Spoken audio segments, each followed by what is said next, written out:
How to fix TikTok Shop not working. So hello guys and welcome back to today's video. In today's video, we will teach you how you could possibly solve an issue where you try to view the TikTok Shop but it would not allow you to open it. Or rather, the TikTok Shop option does not appear. So one thing that I could recommend that you do is to just simply watch through your TikTok Shop and look for items just like this one, which will have options that would allow us to buy products such as this one.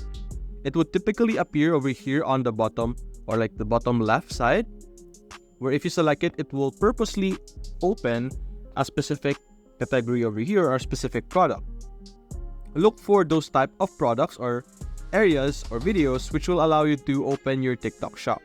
That will basically brute force or something like a live stream as well, which will allow you to brute force open the TikTok Shop just like this one. So that's basically it guys. If you enjoyed this video, leave a like and subscribe. Thanks for watching.